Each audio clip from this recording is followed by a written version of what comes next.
told what the Matrix is. You have to see it for yourself.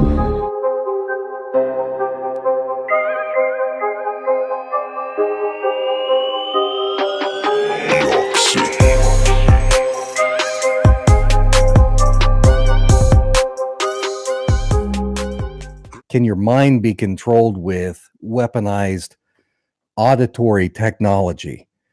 Keeping track of what the CIA and the Defense Department have been doing for a long time as far as using us as guinea pigs for mind control and other types of horrible things they have in mind for us and the rest of the people in the world. Can your mind be controlled with weaponized auditory technology?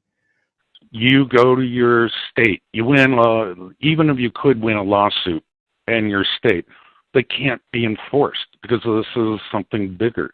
This is federal. So let's say it even makes it to the Supreme Court, but this is classified. Well, it started out basically with the CIA doing experimentations on their own men to discover if they could get rid of agents who were going to quit the department and still had classified information. So they utilized different types of drugs and pain and hypnosis and electric shock to try and get the guys to forget. Then they also did experimentations to using different chemicals to see if you can induce a person to commit a crime or induce him to do that or to do this. So anyway, when we combine the past history of the CIA, when they had low technology, when acid, LSD was their high-tech stuff they had, combined with everything else that we have, these patents and everything, you can bet your last dollar that the CIA today is using technology that is well beyond anything that we even know about. And this has been done by the CIA for a long time, along with other agencies experimenting on the citizens. And this is worldwide. There's no way any agency or government could possibly emit this level of assassination and torture without a complete collapse. So know what you're dealing with. That's going to take a long time to be solved. Then we came across the overall project called MK Ultra. Turning people into suggestive receiving weaponry most notably occurred in Project MK Ultra by taking mental patients or people in distress and playing upon their vulnerabilities. Its earlier code name was Artichoke, and that included 149 sub-projects. And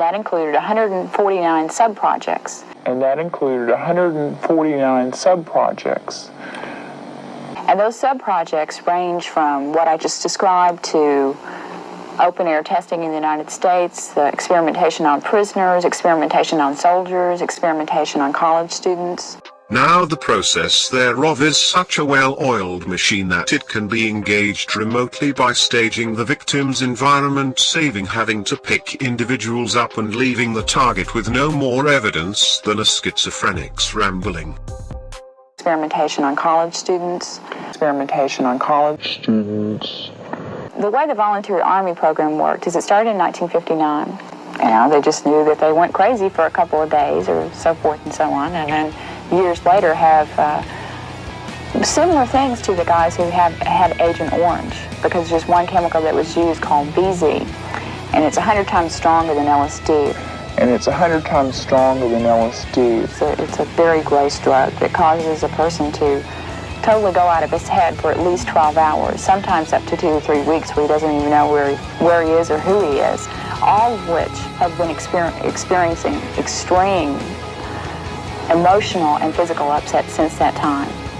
But the Army, as part of the CIA's experimentations, wanted to simulate chemical biological warfare attacks and to see what effect it would have on different Americans, how far it could go in, and so forth, and also test to see how they could use it on other countries. The different kinds of things that they did without the citizens' permission anytime on any of these tests was... Or even knowing about it. Oh, no, Right. Of course not. They experimented with the use of mosquitoes, where they just let tons of mosquitoes go in South Carolina.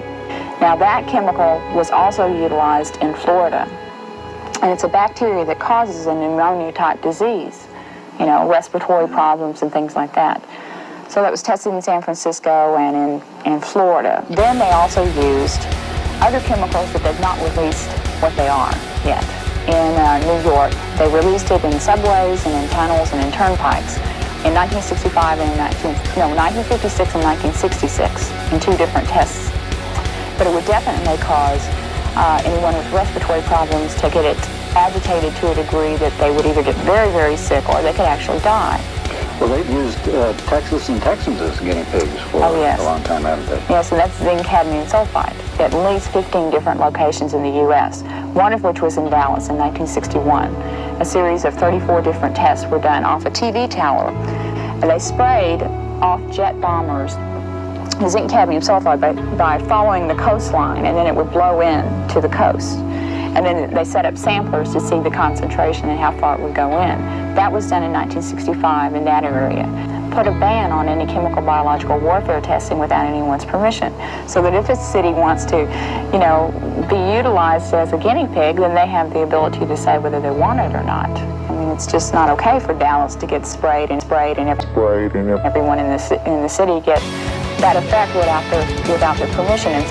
What about the certain types of testing of strictly racial or ethnic nature? Ethnic weapons experimented on with LSD and other hallucinogenics who were either mental patients or prisoners, to discover how different ethnic groups would not be as immune to something as someone else. Use a particular chemical in that area, then may not have that immunity and might get an epidemic that's real quick and then disable the country. Get an epidemic that's real quick and then disable the country.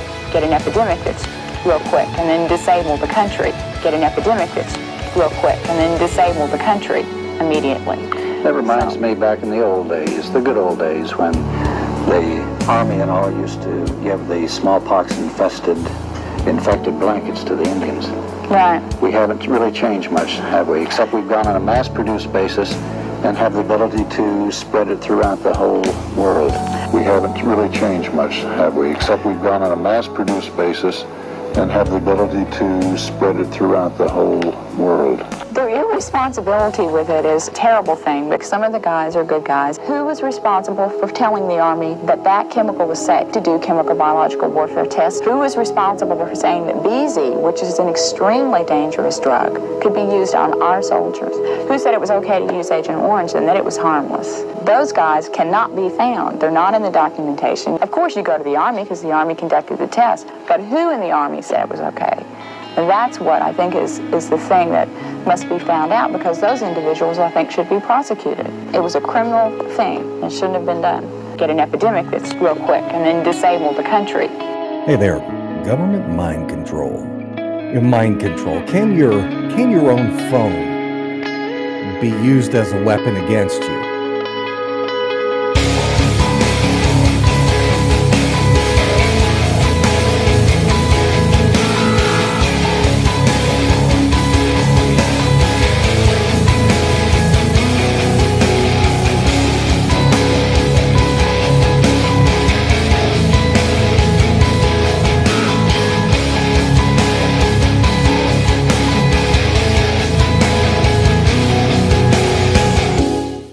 Can your computer be used as a weapon against you?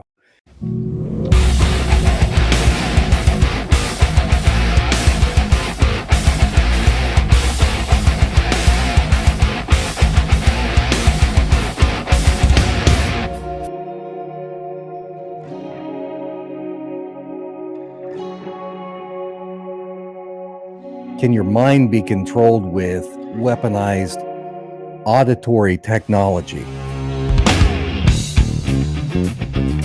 Hey, yo, check. We're gonna have to break it down. Oh, shit!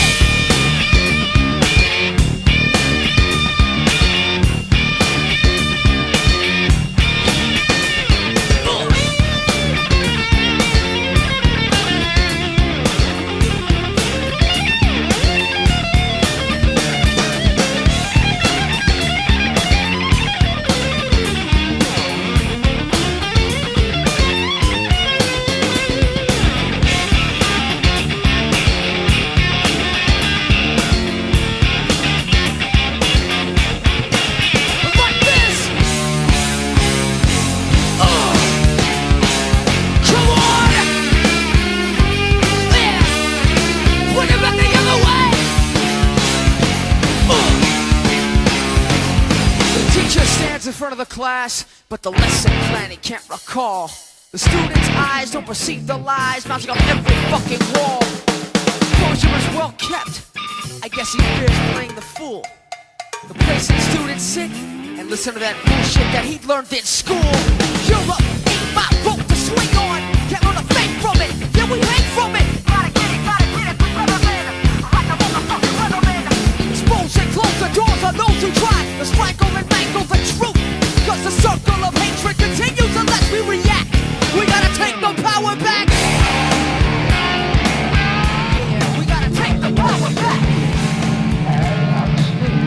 Människans kognitiva funktioner under hela livstiden. Kognitiva handlar om tänkande. That's the question. And false media.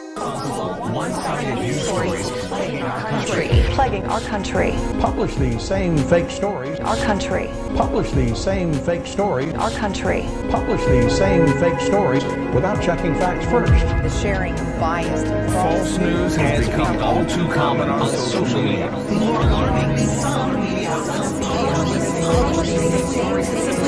without checking facts first. Platforms to push their own It's extremely dangerous. It's extremely dangerous. And this is extremely dangerous. This is extremely dangerous to our democracy. This is extremely dangerous. Bilderbergs, though ironically a product of its members working with Nazi humans after Operation Paperclip, have developed their own branch of psychology focused on mental manipulation. But we could continue to go through case after case after case after case. Patents from the patent office, whistleblowers from the CIA. There are plenty of videos on YouTube of people that have come forward talking about this technology. It's real. So we know that the technology is real. Now the process thereof is such a well-oiled machine that it can be engaged remotely by staging the victim's environment, saving having to pick individuals up and leaving the target with no more evidence than a schizophrenic's rambling. Unless we react,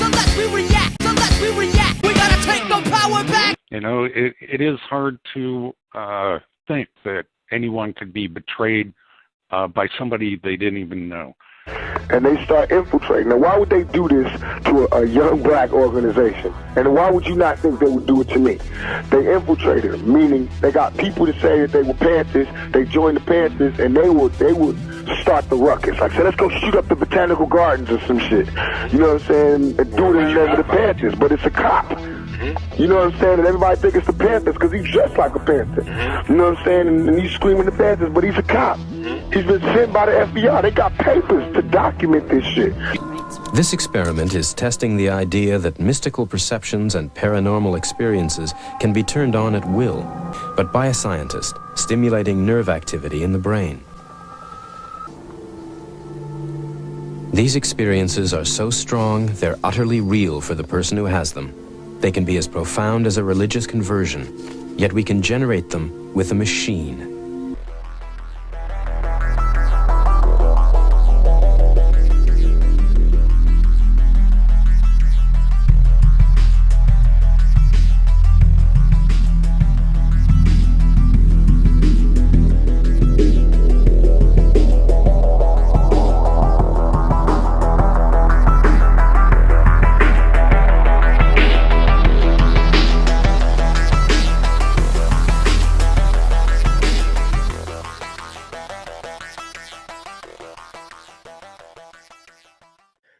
Of the 21 people who have become ill, 17 were government employees, 4 were spouses.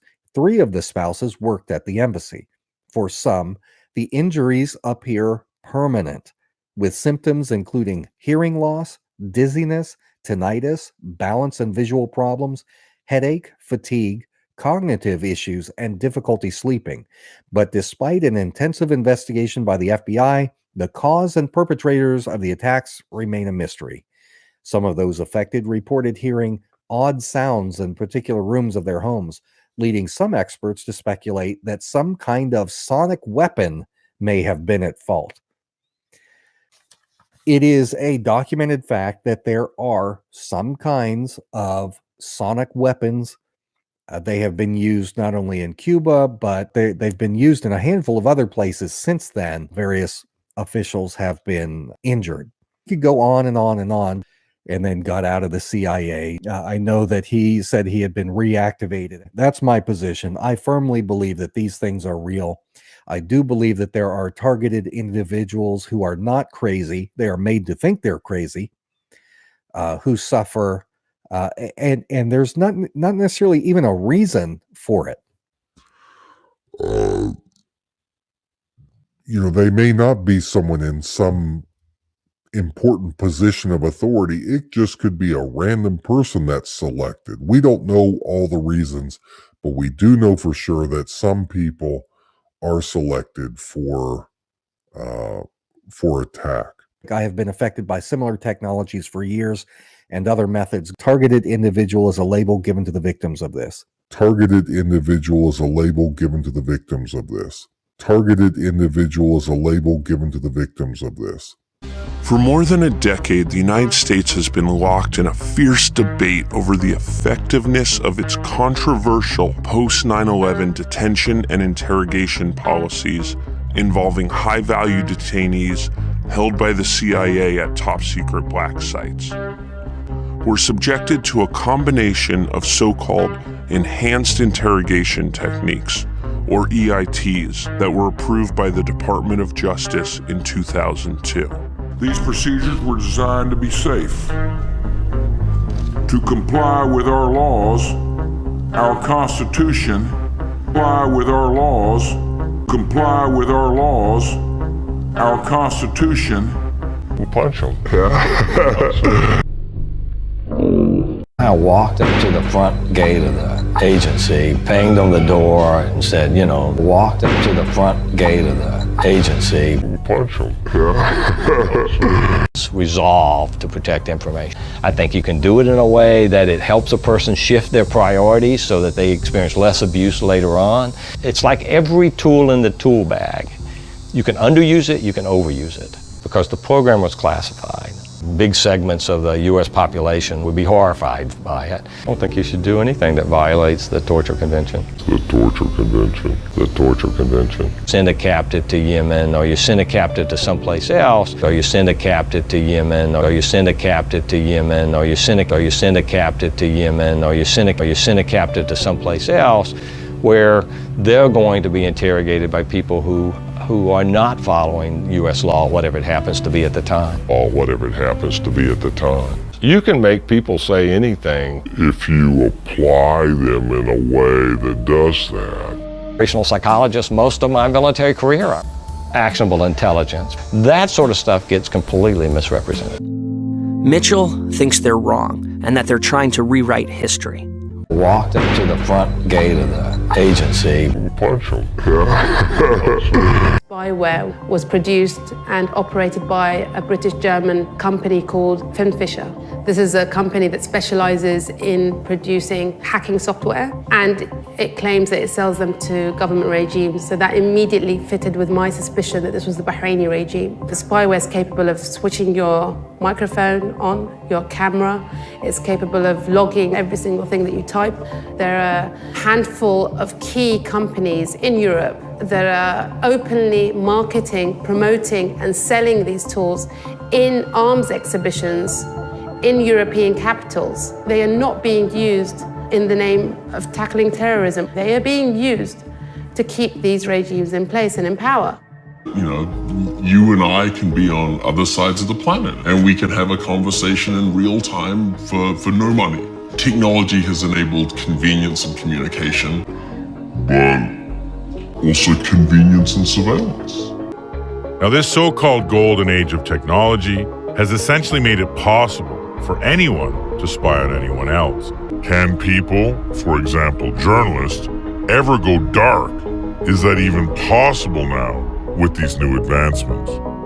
Well, so going black is a pretty big ask, pretty big ask. For me, for example, I really know what I'm doing. But if the NSA wants to pop my box. But if the NSA wants to pop my box, you know, they're totally gonna do it. Pop my box. But if you know you're actively under threat. Pop my box, you know, they're totally gonna do it. My box, you know, they're totally gonna do it. Whoever hacked it, they're the one who owns it. Whoever hacked it, they're the one who owns it. Whoever hacked it, they're the one who owns it.